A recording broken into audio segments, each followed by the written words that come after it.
Dear God, in this moment I reach for the light. When the path seems uncertain and hope feels out of sight, guide me through the darkness. Let your love be my guide. In the depths of my struggles, I know you're by my side.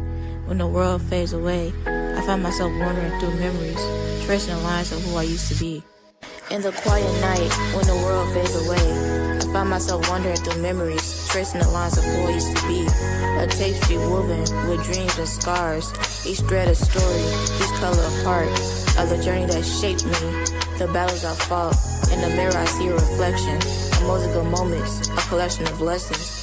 From laughter to tears, from joy to despair, every heartbeat whispers, you're still standing there. Who I am is a melody, a rhythm of my soul, a symphony of hopes, a tale yet to be told. I'm the echoes. Hi, good evening. Thank you for tuning in to Live Dream Survivors podcast. Today we're going to be talking about mental health awareness. We're going to be talking about topics that fall under domestic violence abuse under mental health awareness month. Yeah, correct. I have Mr. Renard Stevens on here today joining me. He's gonna share some of his experience with mental health awareness. And so some of the things that most domestic violence abuse survivors experience after abuse is depression. Yes, ma'am. PTSD, which is post-traumatic stress disorder, and anxiety. Would you like to elaborate on some of those things? Yeah, when it comes to PTSD, that's the trauma that someone has experienced that they are unable to get past. So, some kind of traumatic experience has happened to them in their life. It could be abuse, it could be neglect, it could be abandonment, and that triggers all of the issues that they deal with for the rest of their life as far as getting past that trauma. It's just trickled and filtered in throughout the rest of their life unless they get some kind of help. Might need therapy, could be medication, it could be just a change of scenery, like move to a whole different location. It could be a lot that and a lot of people from wars, veterans, they suffer from PTSD through all the trauma that they seen while they were fighting in battles and away in different countries and lands, and seeing their comrades injured or killed, or having to fight off the enemy and kill and injure a lot of people. So and one of the episodes we did on our show, Cupcakes and Conversations, we were talking about trauma relating from slavery and how that trickled down into the way we live nowadays, and we don't even pay attention to the signs and the symptoms of that trauma from slavery, and it's right around us every day. It's passed on. It's a cycle. Yes. It's passed on. Yeah. I could say for myself, with experience with domestic violence abuse, and going to counseling a couple of years later, I got diagnosed with PTSD and anxiety. But along with that, I was also diagnosed with major depression disorder, which is something that starts as a child and it continues on. A lot of times we all walk around and we don't know that we're suffering from depression, because depression isn't something that is spoken. It's talked about, though. Not at the family picnics or the barbecues or cookouts, no. And the difference between major depression and just being depressed is the time frame. A person can be depressed for a day or two and then get over it. Things in their life change. Something happy or exciting happens in their life, so they're not feeling that way. But a person suffering from major depression, that's an extended period of time. We're talking about weeks to months of that same mindset, that same mood, those same feelings, and it never alleviates within that time frame. You just feel like a cloud is over you and you're weighed down and nothing's going right for like months at a time. Mm-hmm. Which I never really paid attention to it like that, Um, even as a kid, I never paid attention to it like As a that. kid, you probably couldn't even verbalize what was happening to you. Yeah, and I mean, like I said, the counselor had told me, "Good evening." What up, Pastor Mabry? The counselor was telling me how it started as a child growing up, and I guess just a lot of things. Um, with I was a baby, I guess, when my parents divorced, and so That is a major trauma. That is. yeah, and then Your whole family just got torn apart as a kid. And you got to deal with it. You got to grow up that way. well, my brother, I think he dealt with it more than me because, like I said, I was a baby, so I don't even remember.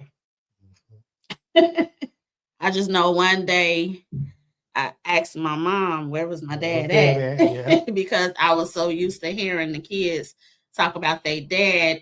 I had a male figure in my house, which is my stepfather because she remarried, but I never called him dad. I always called him by his first name. So that's when I realized as I got older, well, where is my dad? Where is your dad? What happened? He used to be here. Where's he at? Right. What's going on, Ma? Right. And so even as time went on, um, my mom was like an overprotective parent. And so I stopped going outside as a kid. Mm-hmm. And I would stay in the house because I couldn't do what the other kids did. Um, and so it wasn't until I became an adult when a older lady who I look at like a mother figure, she used to tell me that when you are alone all the time, that's not normal. So that's another sign of the depression. Isolation, yeah. And so and you think about it when you're isolated, what is your mind thinking about? Your mind is just racing, everything that's going on in your life, you're just focusing on and just overthinking. Yeah. So, I don't know. I just started tuning into music and movies. So I guess that's why I didn't think it was normal because I was the only child at home. My brother left when I was like 9 years old. So I was the only child at home. So I didn't think that it was something wrong with it, And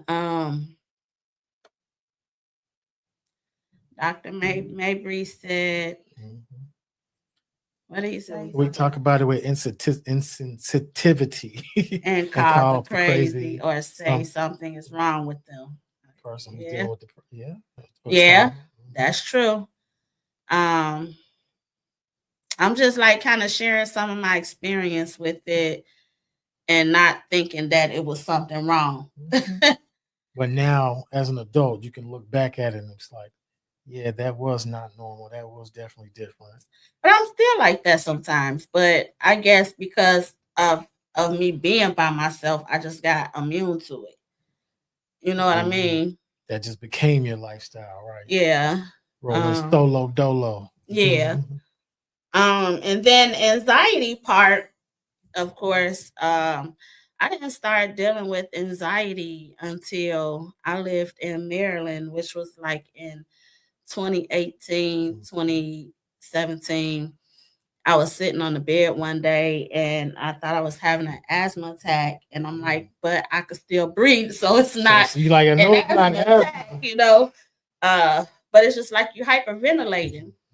And so that was my first experience with anxiety.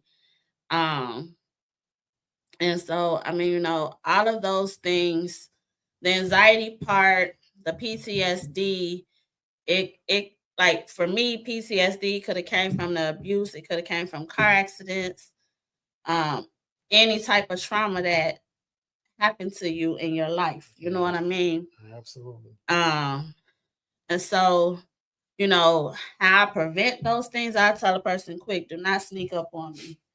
That's You true. know, let me know that you are there. 'Cause you might swing on them, right? You get startled. Yeah. And so, what are some of your experiences? Well, I'm glad you asked. On the way over here, I was thinking about it, and I recall when I was in college, I was dating a woman from Chicago who was in a sorority. Not a woman from Chicago. She sure was. All the way out in Missouri. And we met up and we both was from Chicago. It was crazy. But while I was dating her, Hello. another female said that she was interested. Okay. You know, she was like, I don't want you to be my man. I just, you know, I want to have time. I want to have a fun time. So I ended up breaking up with the girl from Chicago, and the one who was the fun time girl became my main girlfriend at the time. But it was so toxic that we used to argue and fight all the time. Mm-hmm. And I had told Tanisha this at some points. She would be in my apartment. I'm like, you got to go. I'm not about to argue with you all night long. And I would pull out a knife, like get out of my apartment. You know what she would do? She'd go get a knife. So we both standing there with knives. Like, I ain't going away. You gonna leave? I ain't going away. It was terrible. So did you know at that time what you were experiencing? You was experiencing some abuse too. Of course not. I didn't know. I just knew she needed to leave, and she didn't want to leave. That's all I knew, and that began to happen on a regular. And I just knew that this, like, I've dated people before that, and it wasn't like something like this. Something wrong between me and her. We just not a good mix, you know. She could be just an abusive woman. Something that she may have seen. Her mother could have been abusive to her father, which is why she felt like it was okay to do what she did to you. Definitely could have been a possibility, but thank God that relationship ended. Well, thank God y'all didn't do harm to each other with those knives. No, we did not. Well, it happened. We did that multiple times to each other, poured out the knives. But no, the only time I can recall actually being physically violent was, I remember we was in a theater, and I love going to the show. I don't know if you notice, I'm a cinephile. I love movies. And she started an argument before the movie even started. And I got so pissed off. I took my big tub of popcorn and I hit upside the head with it. And then we argued and we left. So we didn't even see the movie. But that was about with the popcorn. I don't know what we was arguing about. I can't remember, but it was a bad argument. Very bad.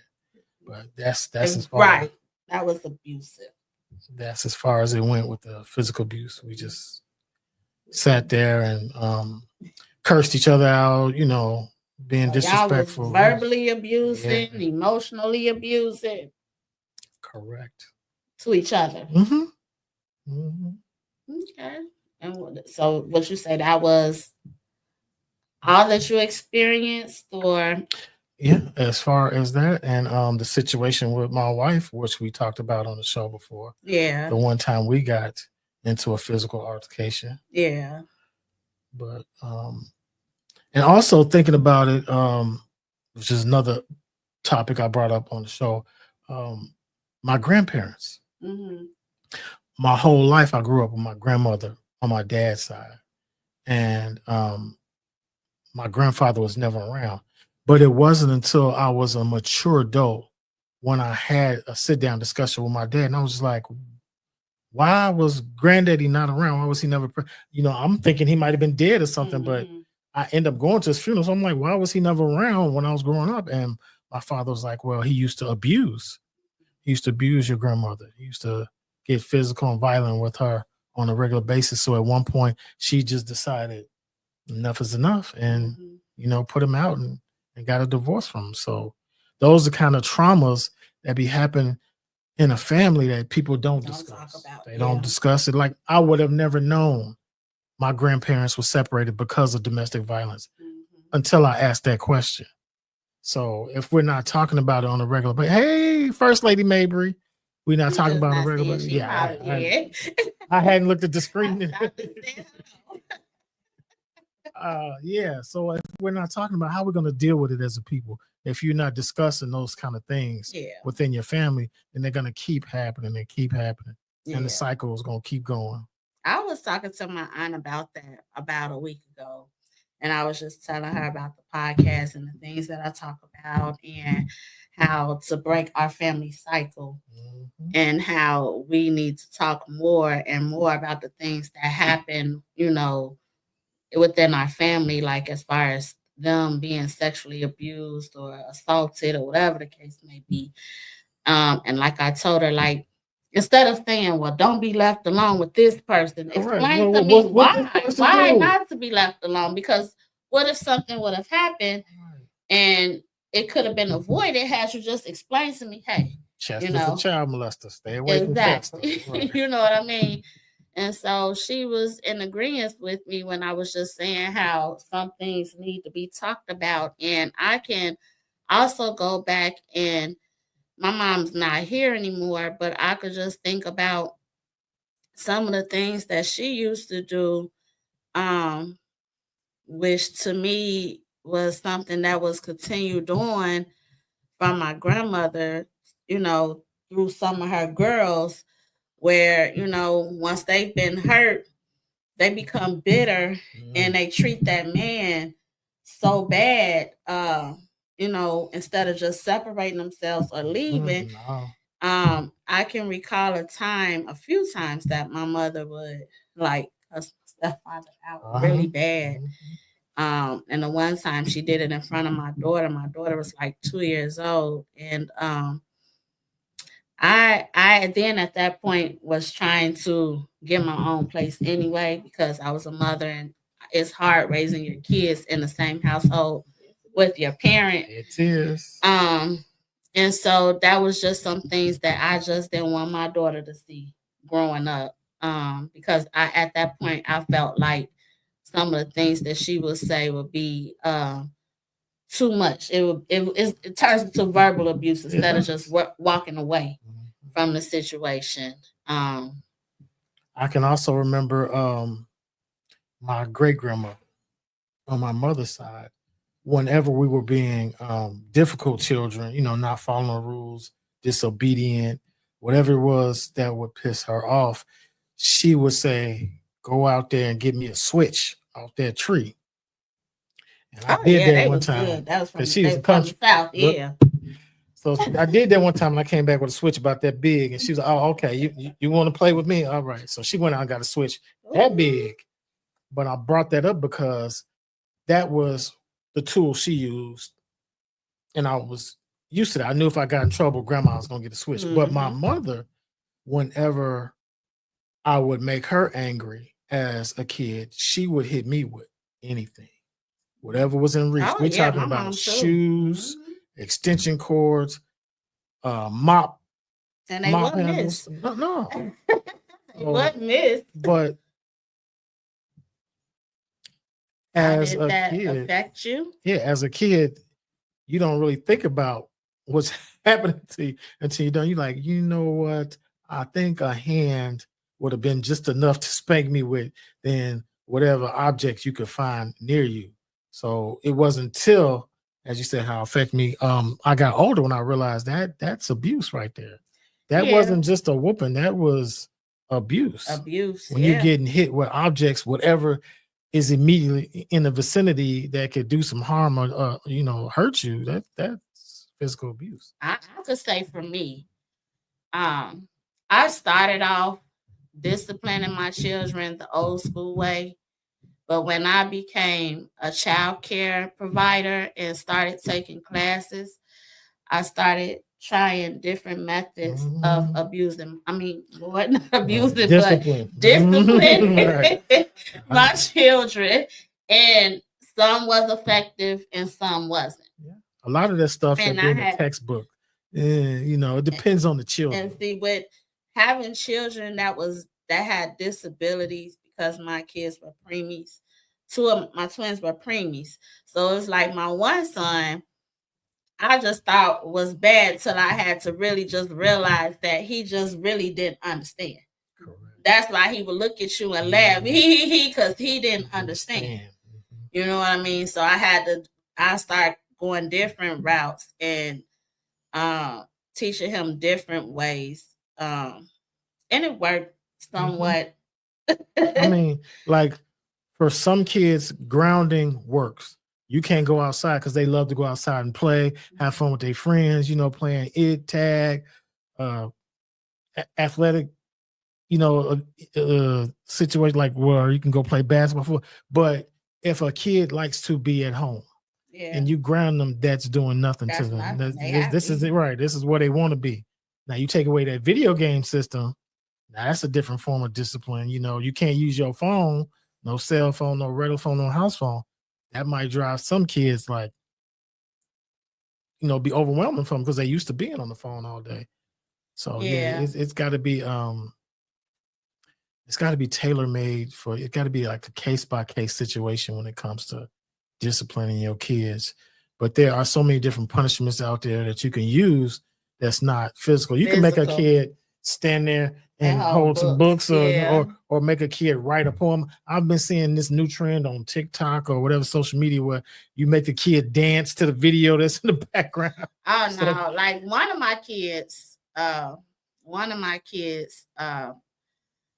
because he has a disability, he doesn't understand. I make him go look up, Google what it is that he got in trouble for, and I make him write a paper. There you go. Then I make him look up a scripture in the Bible pertaining to what he is in trouble for. Like, say if he was lying, go look up me a scripture that's talking about lying and what God, how does God feel about lying? Yeah. And then I want you to write me a paper about it. That's really to help him, Bible and reading. and then he can retain the knowledge. Exactly. Because he had to go search it, find it, write the paper, present it. You got to be creative and think outside the box sometimes. Yeah. But and because I was even as an adult, because my mom yelled at me so much as a kid, I don't like for people to yell at me. I figure we could communicate. If you talk to me, we can communicate. You don't. Good evening. You don't have to yell at me to get your point across. So that does something to me when someone yells at me. It's a trigger.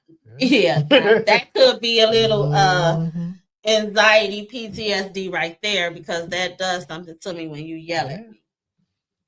So do you have any other experience with mental illness? Oh, yeah. So and this is just recent.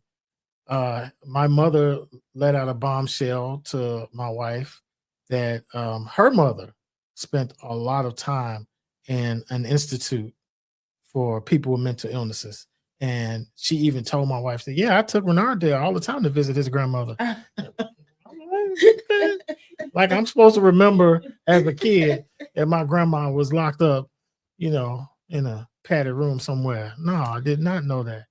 So, little by little, a lot of things have been revealed in our family. Like I was explaining, if I had not asked about my grandparents and that whole domestic violence situation, how would I have not known that I could have been repeating the same thing? My grandmother was by herself. She was single, divorced.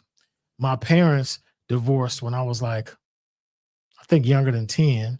Both of them got remarried and divorced again. So those are cycles and patterns that you're seeing, but you're not understanding where they stemming from. They come from. So, but that goes back to what I said a few shows back.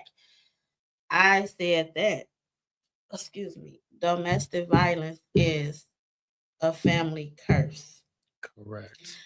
Because it stems down.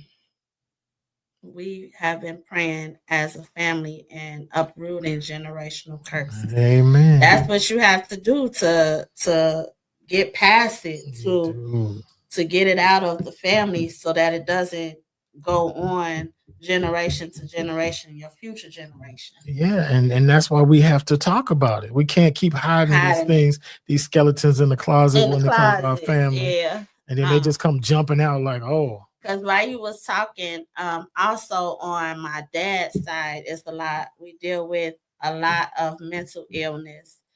My grandmother, I believe that's why these things that Renard is speaking about has been revealed. Yes, because you all are actually talking about it. Mhm. Mhm. And on my dad's side, I have two aunts that's bipolar. I have, well, my grandmother's deceased now, but she suffered from depression. Um, my one aunt, she has PTSD, depression, anxiety. I'm not sure about the other aunt. She has, I know she's bipolar, and I have four aunts on that side. No, three aunts, and one uncle. He's deceased. So I'm not sure if he suffered from any mental illness or not, but the aunties, two of them is bipolar. One of my twins is bipolar. Wow. But that may have come from his father's side because Okay. his father is bipolar. And so I didn't know, or I'm gonna say I didn't learn about that side until I moved to Maryland because my family on my dad's side is from the East Coast. Okay. And so that was me getting to know them and getting to know the things that they struggle with. Yeah. So, like, how as adults raising our own kids, how can we be on the lookout for things like domestic violence or mental illness if our family members are keeping it from us? You know, we wouldn't know what to pay attention to if no one ever talked about it. So that's why the communication is so key. Yes, And, you know, especially the types, like you say, if you have a history of bipolar on a certain side of your family, then we need to be talking about that. What does that look like? What does the symptoms look like? What is the person, you know, fighting with their whole life? What are they struggling with? What's up, CEO, Good Commander in evening. Chief? Yeah, that's really true. And that was my point, you know, of moving around. My mother kept me here as a child, but when I'm gonna say after she passed away, I did. I ventured off and I went and I moved on the other side so that I could get to know that side of the family because I knew her side of the family so well, and they deal with a lot of mental illness too, that they don't want to get help for.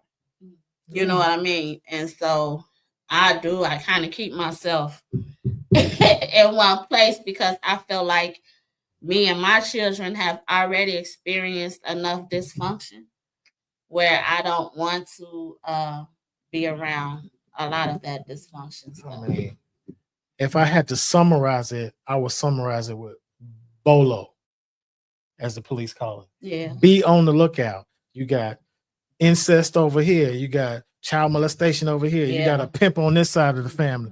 You know, we need to talk about that so we can be on the lookout for these red flags and, you know, how to address it and keep it away, or who needs the help, the therapy, the pills, whatever it is that they need to help them, you know, get past that. Yeah. So, And yeah, there's a lot of people that deal with mental illness. They know they have those issues they struggle with, but they don't want to be medicated, so they self-medicate themselves. or they don't want to be, you know, labeled. Yeah. You know, they don't want the family to look at them in a certain way, so they keep it to themselves. They hide it. Tanisha said, "What type of domestic violence did you see growing up, Bernard?"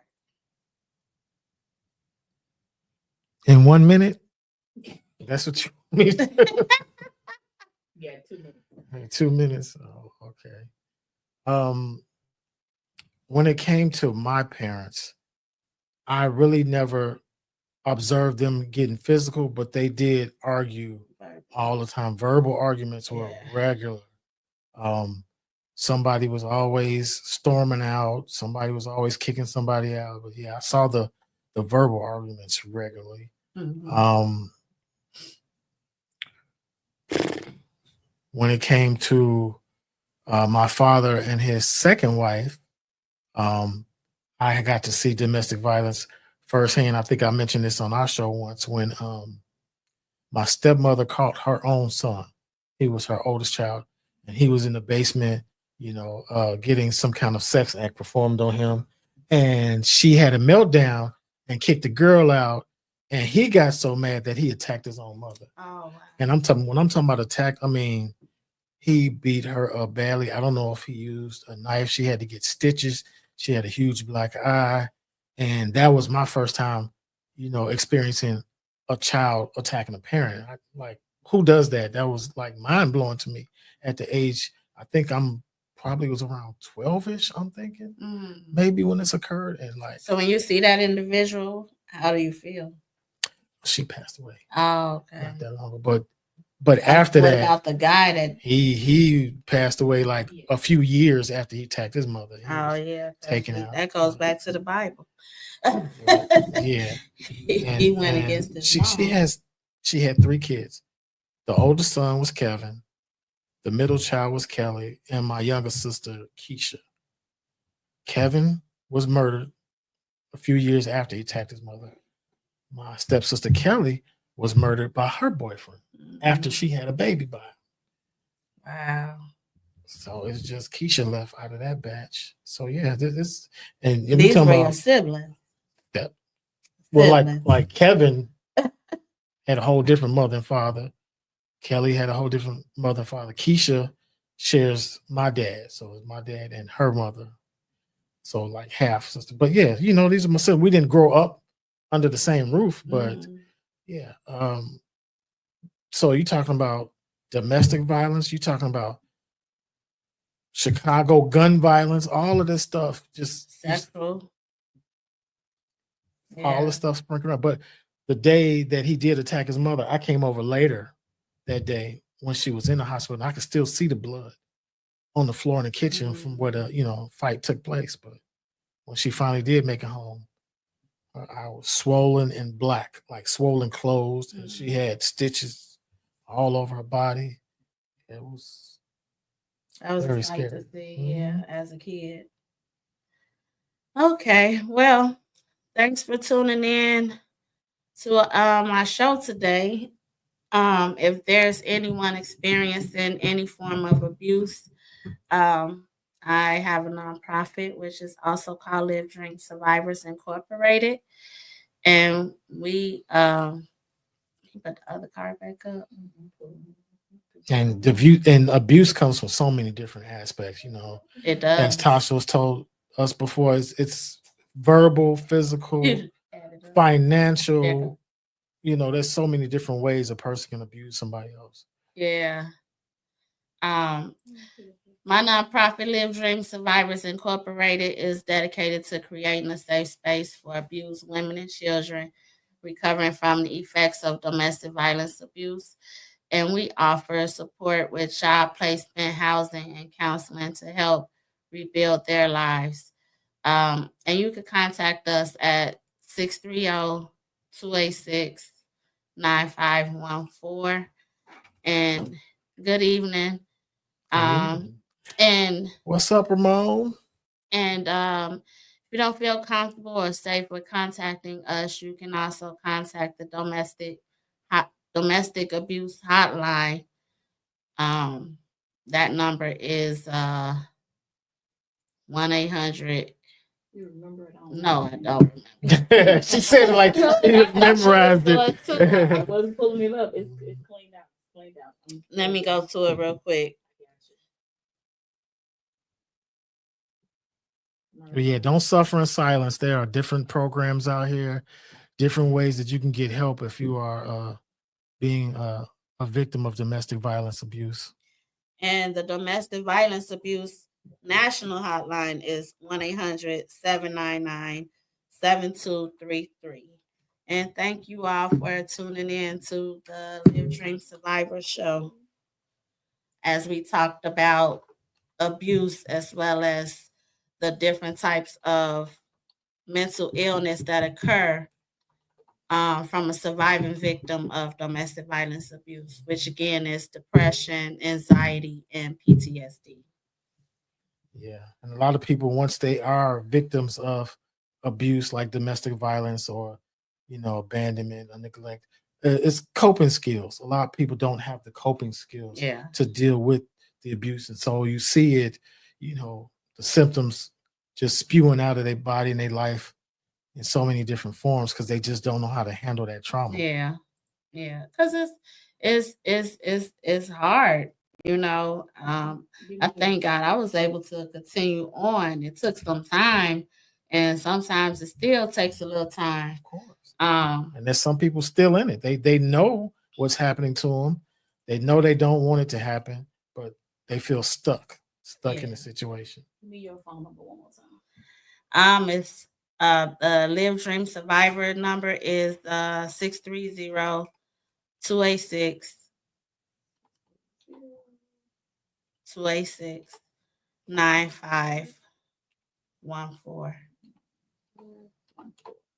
You missing the parenthesis. I don't see it. Make sure I got the number. Don't be afraid to reach out if you're experiencing any form of domestic violence abuse. Because there's help available. Yep. And amen.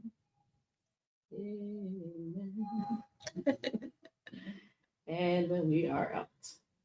Come back next week. Tune in. Go to your Apple or Google Play Store and download the WVTC Gospel Radio app today. You can also say, Alexa, play WVTC Radio Skills. Would you like to play WVTC Radio Network? Absolutely. Download it today. Views made on the preceding program are not those of WVTC Radio, iNetworks Communications, or their financial supporters. Winning victory through Christ, WVTC Allsip Chicago, and iNetworks Communications Station.